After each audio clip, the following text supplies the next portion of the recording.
foodies, welcome to another food blogging series. I know there are so many people that want to start food blogging and they are asking or they are wondering, what do I need to start? So as a food blogging coach, I speak to so many people who want to get started in the field, and most times what they say is, I don't have a camera, I don't have a studio, I don't have this, I don't have that. So many people forget about the things they have and complain about the things they do not have. And I don't want that to be you. I'm rooting so bad for you. I want you to actually get started, because the best time to start was yesterday. The next best time to start is right now. And I hope that by the end of this video, you will pick up your tools and start creating. Some of these things that I mentioned, you probably have them at home already. If you don't have them, some of these things are fairly cheap, and for a beginner, it's something you can afford. The lesson in being a beginner is you have the chance to make all the mistakes that you want to make. So at this point, you don't need to buy any expensive things to be making mistakes with it. Whatever you have in your hands, you can use that to start making your mistakes today. Backdrops, my absolute favorite. So when you're starting out, most people don't have a kitchen studio. I didn't have a kitchen studio for like 2 years, more than 2 years. I was filming on tables, on chairs, wherever I could find to film, okay, because I just wanted to create content. And when you are starting out, you need some of these backdrops to create the content on. So if you have a table or chair, you may not necessarily be able to create the content on the table or the chair. If the texture and the color is good, great, but if it's not, you need some of these backdrops. So this is a PVC backdrop. When you go to any online vendor and tell them that you want a PVC backdrop, they'll be able to give you one.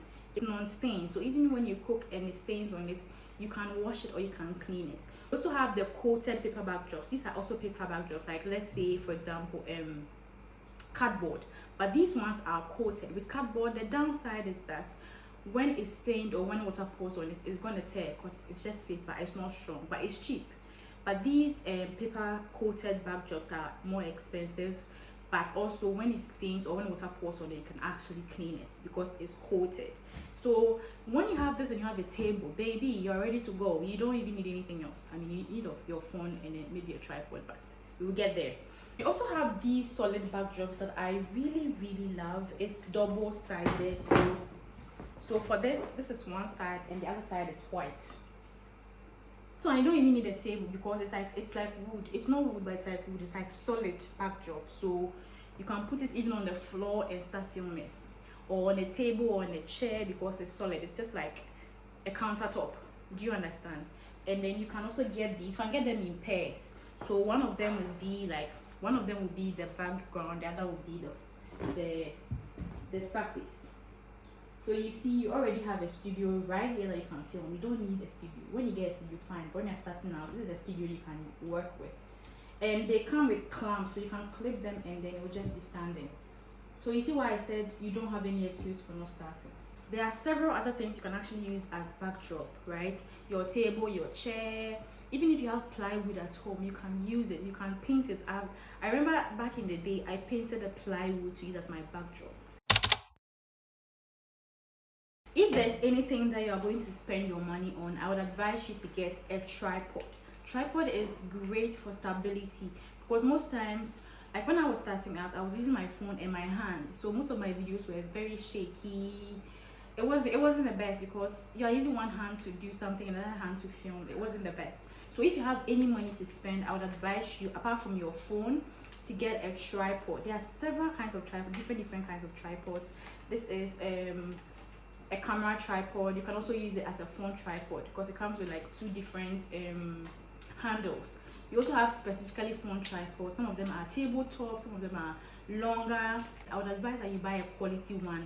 Don't just buy anything because you want to use it for a long time. If you're going to be doing this for a long time, then just invest in quality products.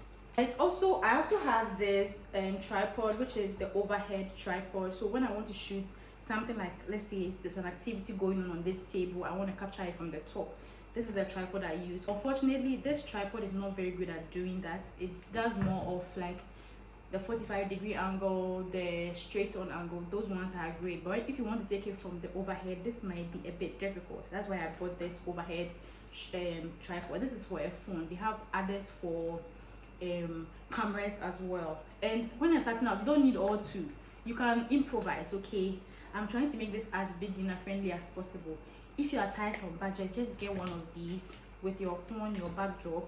The rest of the things You just go to your mom's kitchen, go to your kitchen, you have all those things there waiting for you. Also, either you buy this or you buy a ring light. The first thing I bought was a ring light, and I wasn't even using the light. I was using the, you know, a ring light also has a holder. That's what I love about ring lights. So you don't really have lights where you are. You get to use two things at the same time. You get the light, you get the holder. When you buy the tripod, you don't get a light.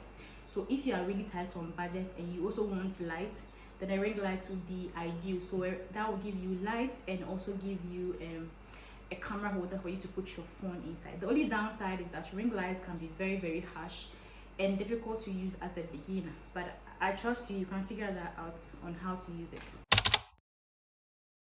The next tool you need as a beginner food content creator starting out is obviously your phone. You are holding your phone right now, and your phone has the power to do so many things.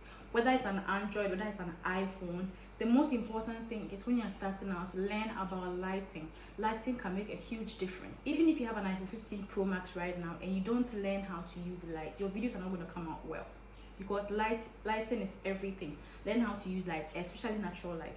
In this video, I'm not really going to bring in any lights. I only mentioned the ring light because artificial light can be very hard to use and manipulate when you're starting out. It's a whole technicality on setting it up, and I don't want to burden you with that. So just start with natural lights. The natural lights coming from your window, the natural lights on your balcony, all those places are places you can actually film. The reason why I love phones is that it's very easy for you to use your phone to film and edit. Like, once you are done filming on your phone, the editing tool is right on your phone. You just import all the clip into your phone, into the editing app, and you edit and you're done. But with the camera, there are so many other technicalities, taking out the card and putting it in something else and putting it here, a lot of things that would be overwhelming for a beginner. That's why I'm saying your phone has the capability to shoot good and great content if you know how to use it. Since we are cooking, one of the things that I would also advise that if you have a budget you buy is a one burner stove, right? An electric one burner stove. If you have a gas stove at home and you want to start with that, that's fine. That's completely fine. The only problem with that is that it may be at a position where lights may not get there, and the angles that you'll be getting there may not be really nice because of how your place or your kitchen is set up. With this, once you have a table or a chair, even when you want to film outside, you can take this there. And there are smaller ones than this. This is even bigger. You have smaller ones than this that you can start with. You have one that's like less than half of this. It's like something like this. That's what I used for a very long time. The final thing I'll talk about is you have all the bowls and the plates and the cutlery and the glasses in your house waiting for you. If you don't have it, go to your mom's safe. Go to your mom's room. She's using them as decoration. She's waiting for guests to come so that she gives it to them. Tell her that you are the guest. You're going to use it for your online guest. You have all those things. When you're starting out, you don't even need to go out there and buy bowls and plates. You already have those things at home. So there's literally no excuse. I've given you things that you can use to start as a beginner, and most of the things you already have at home. Your phone, you have it right now. Your plates, bowls, cutlery for cooking and for serving and for taking pictures, you have that already. The only thing you may probably have to buy is the backdrops and the tripod. And if you don't have a stove at home, maybe you get the one burner stove. These are all you need to start. Trust me, from someone who has been doing this for 3 years, I kind of know a bit. These are all you need to start. Before I sign out of this video, let me just give you a small pep talk. Your mind is going to stop you so many times from doing something because of fear, because you've never done it before, because it's a new territory. The fear you are feeling is not because you are incapable, it's because you've never done this before. Your body is not used to it. Do not let the fear stop. One final thing, it's not going to be easy. Food blogging and content creation is actually very time consuming and very effort driven. So if you're not passionate about it, you're not going to last. But I believe that if you're here and you're watching this video and you want to start, you are ready to put in the work, and then the results will show at the right time. Thank you so much for watching this video. See you in the next one. Bye.